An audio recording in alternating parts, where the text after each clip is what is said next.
Hi hello ನಮಸ್ಕಾರ ಸ್ನೇಹಿತರೆ, welcome back to my channel. August 19ರಿಂದ 3 ರಾಶಿಯವರಿಗೆ ಬಂದಿದೆ ಕೋಟ್ಯಾಧೀಶರಾಗುವ ಯೋಗ. ಆಗಸ್ಟ್ ತಿಂಗಳಲ್ಲಿ ಸೂರ್ಯ, ಬುಧ, ಶುಕ್ರ, ಮಂಗಳ ಮತ್ತು ಗುರುಗಳು ತಮ್ಮ ಪಥವನ್ನು ಬದಲಾಯಿಸಲಿದ್ದಾರೆ. ರಾಶಿ ಚಕ್ರದಲ್ಲಿ ಈ ಗ್ರಹಗಳ ಸಂಚಾರ ವಿಶೇಷ ಯೋಗವನ್ನು ರೂಪಿಸುತ್ತದೆ. ಅಂತಹ ಒಂದು ಶುಭ ಯೋಗ ಆಗಸ್ಟ್ 19ರಿಂದ ಸಂಭವಿಸಲಿದೆ. ಆಗಸ್ಟ್ 19ರಿಂದ ಶುಕ್ರ ಮತ್ತು ಗುರು ಶುಭ ಗ್ರಹಗಳು ಪರಸ್ಪರ ಸಮಕೋಣದಲ್ಲಿರುತ್ತವೆ. ಶುಕ್ರ ದೃಷ್ಟಿಯೋಗದ ಕೇಂದ್ರನಾಗುತ್ತಾನೆ. ಈ ಯೋಗದ ಪರಿಣಾಮಗಳು 3 ರಾಶಿಯವರಿಗೆ ಹೆಚ್ಚು ಪ್ರಯೋಜನವನ್ನು ನೀಡುವ ಸಾಧ್ಯತೆ ಇದೆ. ಗುರು ಜ್ಞಾನ, ವಿವಾಹ ಮತ್ತು ಸಂತೋಷದ ಕಾರಕ ಗ್ರಹವಾಗಿದೆ. ಶುಕ್ರವು ವೈಭವ, ಸಂಪತ್ತು, ಪ್ರೀತಿಯ ಕಾರಕ ಗ್ರಹವಾಗಿದೆ.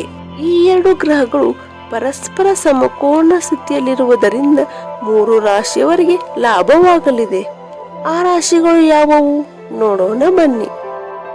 1. ವೃಷಭ ರಾಶಿ. ಗುರು ಶುಕ್ರನ ಕೇಂದ್ರ ದೃಷ್ಟಿಯು ವೃಷಭ ರಾಶಿಯವರಿಗೆ ಧನಾತ್ಮಕವಾಗಿರುತ್ತದೆ. ಜೀವನದಲ್ಲಿ ಸ್ಥಿರತೆ ಇರುತ್ತದೆ. ಇದು ವಿದ್ಯಾರ್ಥಿಗಳಿಗೆ ಒಳ್ಳೆಯ ಸಮಯ. ಆರ್ಥಿಕ ಸಮಸ್ಯೆಗಳು ಕಡಿಮೆಯಾಗುತ್ತವೆ. ಹೊಸ ಆದಾಯದ ಮೂಲವೊಂದು ಹೊರಹೊಮ್ಮಲಿದೆ. ವ್ಯಾಪಾರ ವಿಸ್ತರಣೆಯಾಗಲಿದೆ. ಕೌಟುಂಬಿಕ ಜೀವನ ಉತ್ತಮವಾಗಿರಲಿದೆ.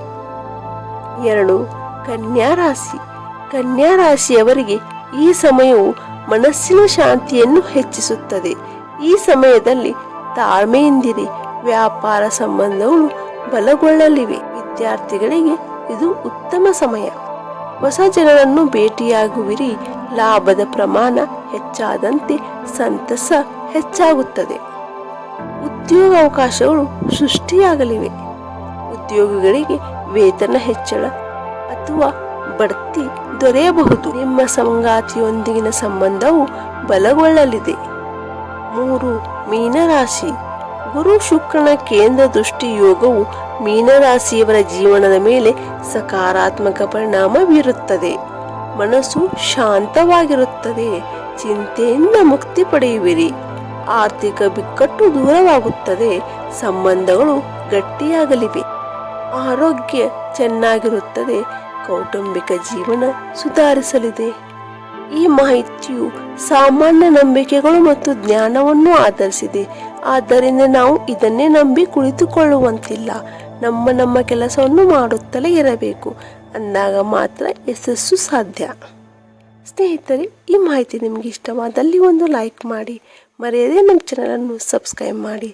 ಕೇಳಿದ್ದಕ್ಕಾಗಿ ಧನ್ಯವಾದಗಳು.